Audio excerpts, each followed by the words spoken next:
Mitch, I wanted to talk to you a little bit about the Michael Marshall case and perhaps first give you an opportunity to maybe offer condolences. I know you did in your letter, so I just want to give you a chance to do that also.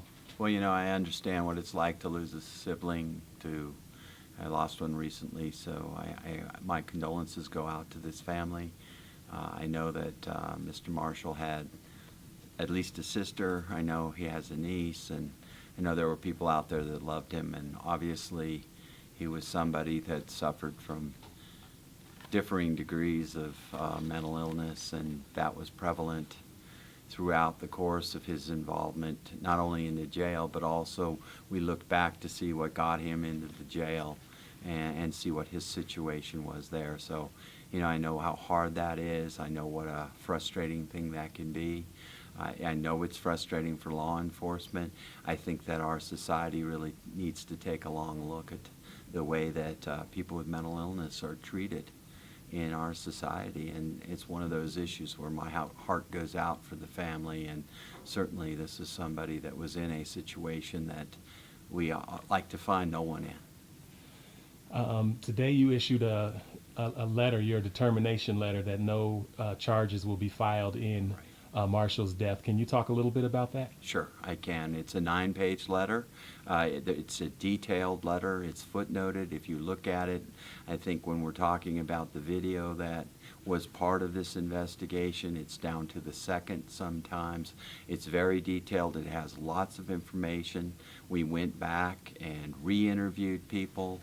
After the initial interviews, we went back and we talked to the ME, the coroner, the doctor, Dr. Frank, to make sure we understood what she was saying in her autopsy report. That took time, that took details. I know that there's frustration in the community about how long it takes to get pieces of these evidence out in front of families. The media always wants to see this stuff, but we think it's really important that we conduct our investigation. We look at all the evidence, and then if those things get released after we're through, both ethically and legally, that's the appropriate time to do that. And in the letter, you made some points about what really drove you to make the decision that there would be no indictment. What were some of those key points? Well, the key points really came down to what the sheriffs did based on what they were confronted with. So in other words, did we see something that indicated that they were acting unreasonably? They applied force to Mr. Marshall. There's no question about that. And legally, they can do that if it's reasonable force in light of the situation. So what we were looking for were the kinds of things that indicated that they used force that was not reasonable. So we were looking for blows, we were looking for tasing, we were looking for choking, we were looking for the kinds of things that would have been out of line for the situation that they were in with Mr. Marshall. That's first of all. Then second of all, obviously we always have to prove causation when it comes to death.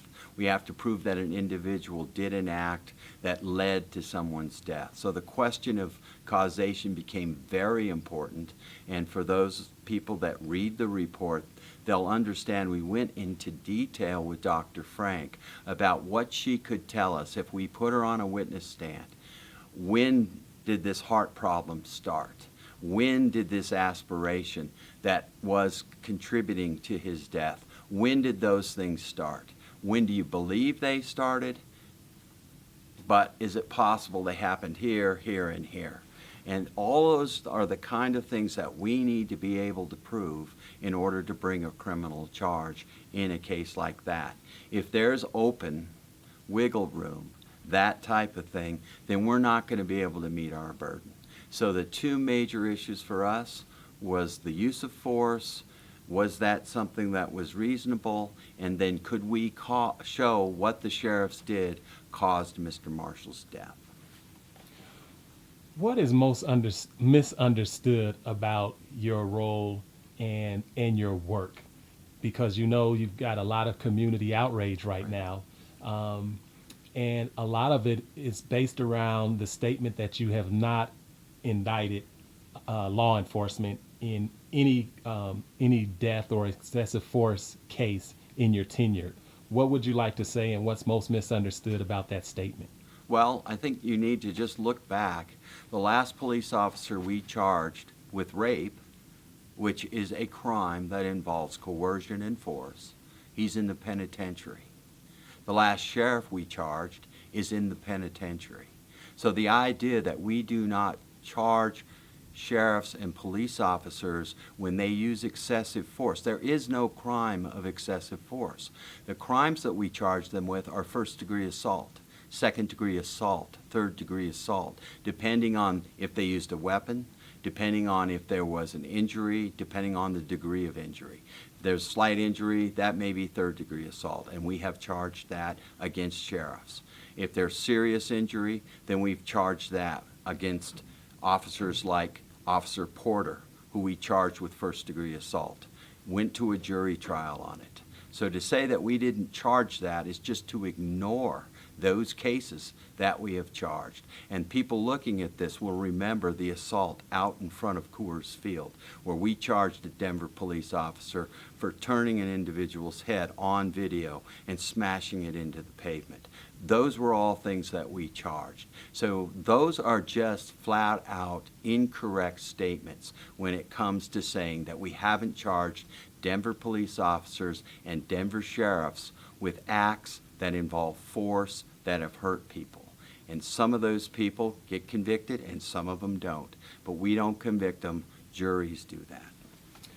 There's been a parallel made between the Marvin Booker case and the Michael Marshall case and some of the similarities. Did you see any similarities between the two? You know, they both happened in the jail. They were both thoroughly investigated. There are a lot of similarities there, but there are a lot of differences there. You know, Mr. Marshall, the sad thing about Mr. Marshall is it's very clear that Mr. Marshall's in a full psychotic breakdown. The sheriffs had recognized that, and they had tried to isolate him to protect him from the other prisoners to make sure nothing happened there. They put him in the Sally Port. They called a nurse to come, try to get him medicated, get this man some help.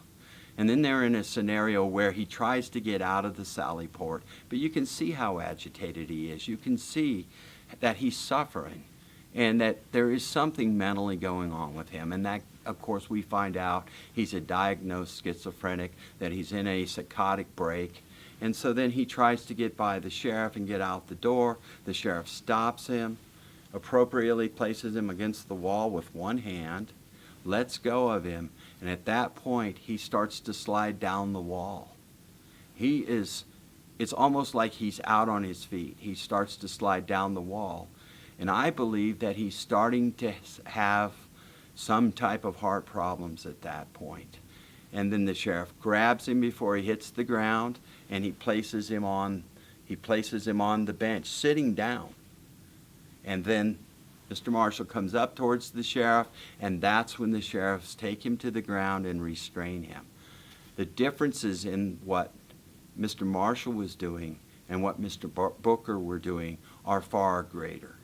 I mean, Mr. Booker he swung on an officer, a female officer. He was very confrontive. He was vulgar. All those things were going on. I'm not even convinced Mr. Marshall knew where he was, knew who he was dealing with. When the nurses are down on their knees asking him to settle down, to stop resisting, when the sheriffs are out, I'm not convinced he even understood what they were saying to him. In that regard, I think they are totally different cases. The degree of violence that was involved in Booker, as far as what Mr. Booker was doing, his resistance, the strength that he was exhibiting, all of those kinds of things are not present here in what we found in our investigation. In the civil trial, it was found that there was an award given in the Booker settlement. Do you still feel that you would not have been able to reach a guilty verdict if you took it to a criminal trial? You know, I looked at that verdict, and I found it interesting that they divided up the liability and who was responsible. And the person that was 50% responsible never touched Mr. Booker, never laid hands on Mr. Booker. It was a supervisor. And so what civilly they were finding was that the person supervising should have been supervising differently, that it was negligent the way that happened. We could never charge her criminally. She didn't even lay hands on Mr. Booker. Clearly there wasn't a conspiracy there to hurt Mr. Booker.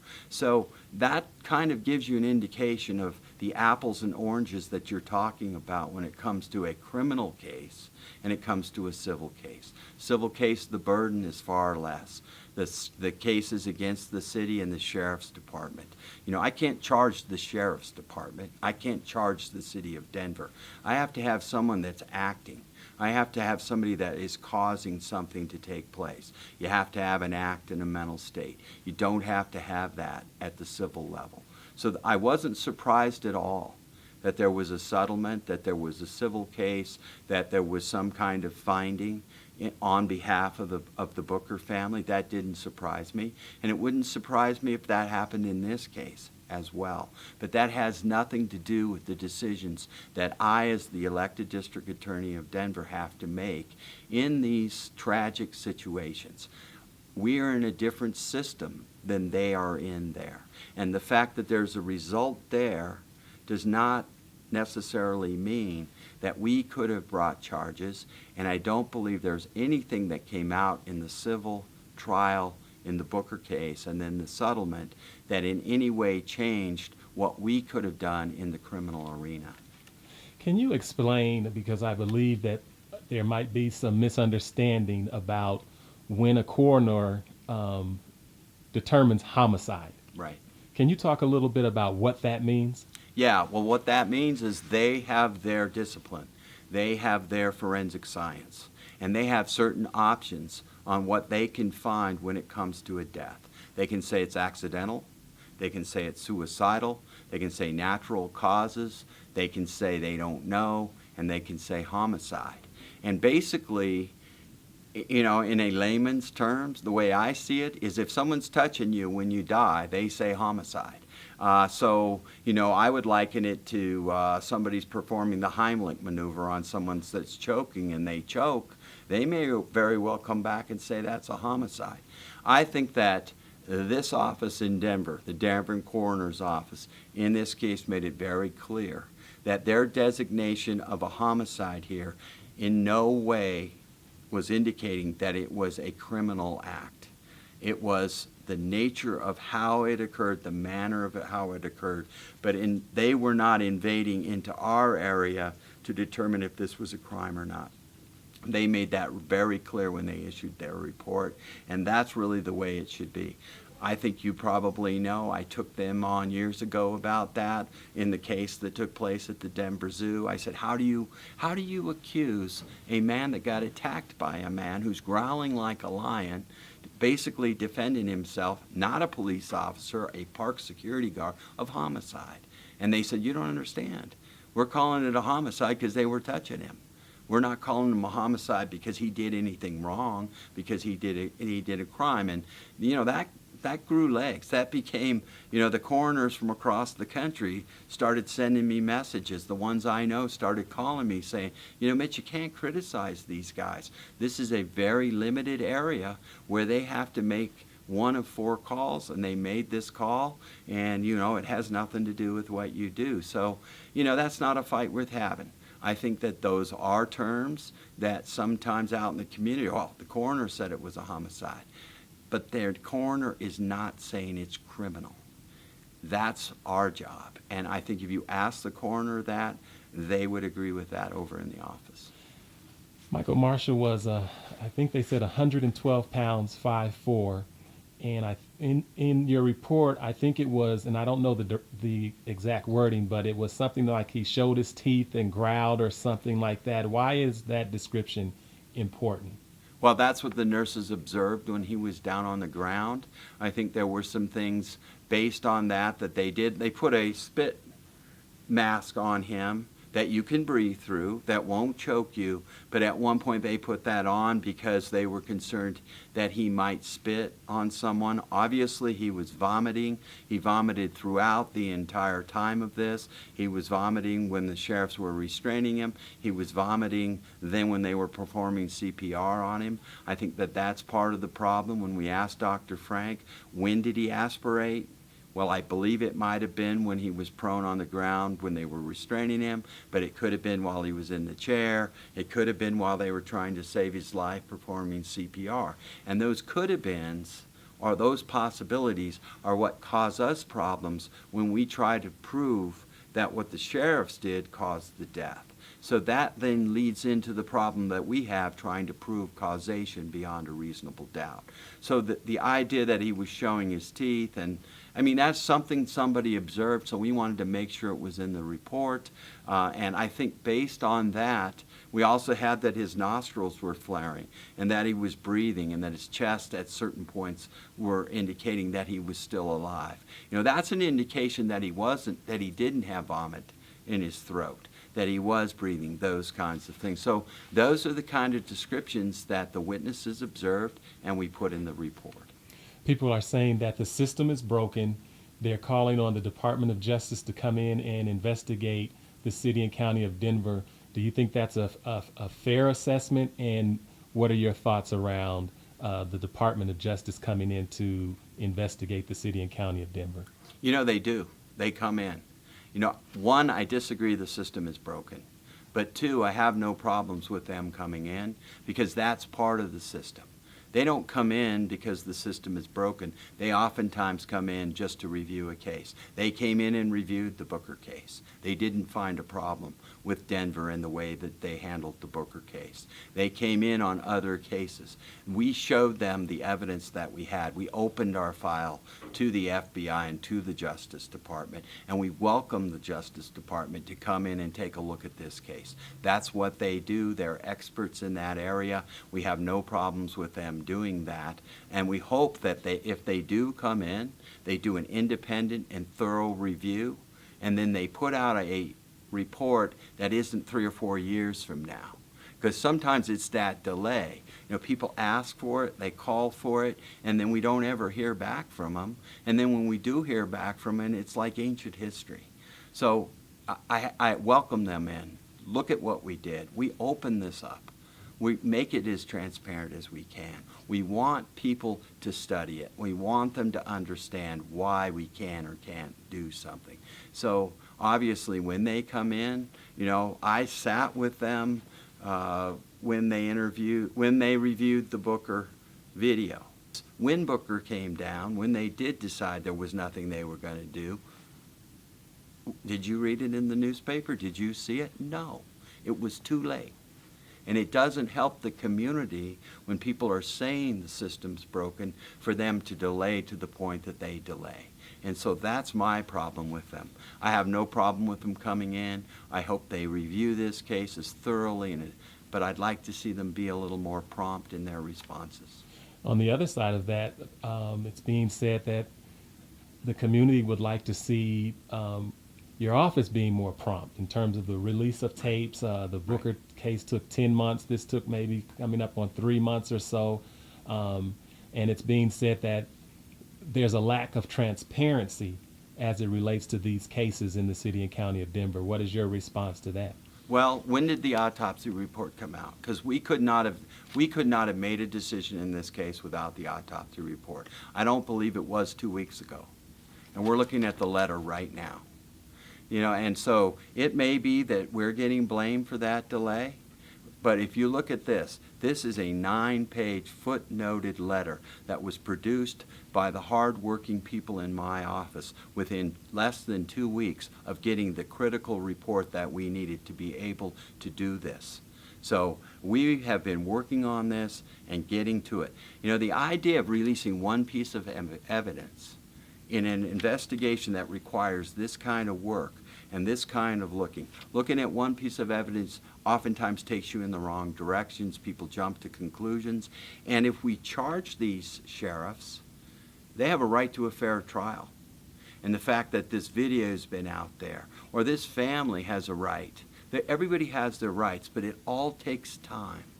And we have to take the time that it did. But to get blamed for this delay, the police have to do their investigation, and they did a good, thorough investigation.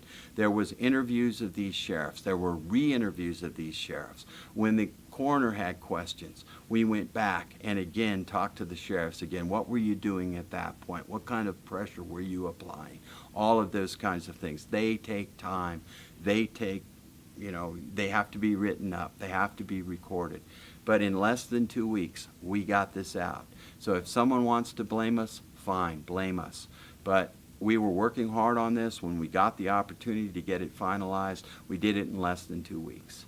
That's pretty quick. That doesn't happen anywhere else in the United States. You told the community once that there is recourse if they have disagreements with your findings, Right. and you also mentioned that they could go to a judge, or you talked a little bit about that. Can you share what that recourse is that you were sharing with us? Yeah, statutorily, if somebody thinks that we acted arbitrary and capricious, unreasonably, then they can go to court and they can say, listen, would you look at this, judge, and determine if the DA didn't give it the kind of look that they should have. It's not a question of does the judge agree with our decision. Because if the judge just says, well, listen, I don't agree, you should have filed this case, then there's a court above them that's going to say, no, that's not the standard. Your standard is, did the DA just ignore this? Did the DA not take the time? Were they capricious? Were they arbitrary? Did they just ignore this? That's the kind of thing that they're looking at. So somebody has the right to file that kind of petition in court, to have the judge review it. And what usually happens is that it's a written filing, then we get an opportunity to respond, and then there's the judge in one. We did have one where the judge then asked for a rebuttal response to our response. That didn't get filed, and the case went nowhere. In those situations, it's usually not these kind of cases. They're usually political things like, I remember a governor's race where they asked a judge to force us to prosecute somebody, and it ended up being a political thing. So it doesn't happen very often. It's happened in Arapahoe County. It's happened a couple times since I've been the DA. It's happened under Mr. Tooley a long time ago. It's very rare, but that statute's been around for a long time. If somebody that is a pertinent party thinks that the DA acted arbitrarily and capriciously, they can ask a judge to review it. You mentioned that your office is open for those who want to come in and review cases. Right. But rarely do individuals come in Right. and take advantage of those opportunities. Is that true? That's absolutely true, and I think you and I were in a meeting last year where an activist said, we don't need to come in and look at your file to know that they strangled that man to death. And they were right. They didn't need to come in and look at my file. All they had to do is look at the autopsy report to know that that wasn't the cause of death. But that's the kind of lack of knowledge that people want to have. I'm convinced they want to have it so they can continue to say things like somebody got strangled to death when they died of a heart attack. But if they come in and they review our files and they watch the officer's statements in police shootings, if they read the autopsy report, if they see the kinds of things and the detail that we know when we write these letters, then I think that they will have a better understanding of what occurred. They may not agree with us, but at least they'll have the full knowledge of what we have when we have to make the decisions that we have to make. But people don't come. And, like I said, that activist said, well, we don't need to read your letter to know. No, but you don't want to know. You really don't want to know. And that's why you haven't come. And in the course of almost 12 years, I can count the number of people that have come down and looked at what everybody says have been these controversial decisions that we've made and educated them on the facts on one hand in 12 years. And I think that's sad. I don't think people want to know those things. I don't think they want to come down and take the time to read these things and to understand what really happened in these situations. how the officer really felt when they were confronted by someone with a gun or when a car was racing at them, what they actually say they felt and they saw and what they thought their opportunities were to avoid being killed, those kinds of things. But that's what a jury's going to see, and that's what we have to realize when we are looking at those things, deciding if we can file a case and what a jury will do with that case if we can prove it beyond a reasonable doubt or not. What are you most proud of in terms of your tenure as DA as you're making your way out, and what advice would you give, or what are your thoughts on those that are those candidates that are wanting to take over this position? Well, what I'll tell you is Denver has a new crime lab, I believe, because I helped run the campaign. They got that, and that crime lab solves crimes in every neighborhood in the city and gives answers to people across the city that sometimes have been waiting for years for justice. It helps exonerate innocent people, and I'm proud of that. We're about to open the Rosandum Center, which is a domestic violence center. That's another thing that I think is a legacy to the hard work that this office has done while I've been the DA. That center will be the first domestic violence center in the Rocky Mountain region. There's 80 of them across the country, and I think it's a shame Denver doesn't have one. And Mayor Hancock and I have been working together for years to try to get Denver that center, and in May that center is going to open, and that'll start to make a difference in the way domestic violence victims from anywhere in this city are treated, and they'll be treated with dignity and respect, and they'll be treated differently. So there's a lot of things that I'm proud of, and what I'm most proud of is the staff that works for my office. They're incredibly hard working, and when the crime rate goes up, you don't see me getting big increases. They bear down and do more work. And I'm proud of those people and the efforts that they put forward. I've been here for 30 years in this office. You know, I grew up in this office as a lawyer, as a trial lawyer. I then got elected as the DA. I know this place, and I know the people that work here, and I know how much they care about the people of the city and county of Denver, and that's all the people of the city and county of Denver. It doesn't matter what neighborhood you're from. The people that work in the Denver DA's office care about justice and try to get justice for people across this city.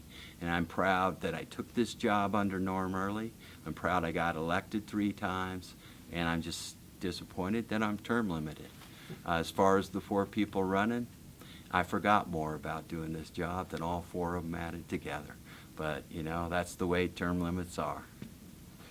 Final thoughts on the Michael Marshall case. Anything you want to say or share about that? You know, I really, truly, my heart goes out to this family. And you know, I have one of the hardest things in this job to do is to have to tell family members that you can't do anything. When we sat down with the Hernandez family, and I looked that mother in the eye, and they'd lost their 17-year-old daughter, and I said, you got to understand something here. The fact that we don't do something doesn't mean that we don't feel that you lost, you know, what it's like to lose your daughter. And that's one of the hardest things that somebody in my position and people that work for me, when they say I can't file a charge, I can't file a rape charge, I can't file a murder charge, we have to do that a whole lot more than I think people understand. But you have to, when they want you to, look them in the eye and say, hey, I can't do it, and this is why. And what we tried to do in this letter is explain that very thing, not only to the family, but also to the community. It's a tough thing to do, and it's not an easy thing to do, and it's something you take home with you. But it's something that you have to do if you're in the position that we're in here at the DA's office. I'm elected to uphold the law. I'm elected to only charge people when I believe there's a reasonable likelihood of conviction, and that's what we do. And sometimes there's people that are not satisfied with that, but we do the best that we can.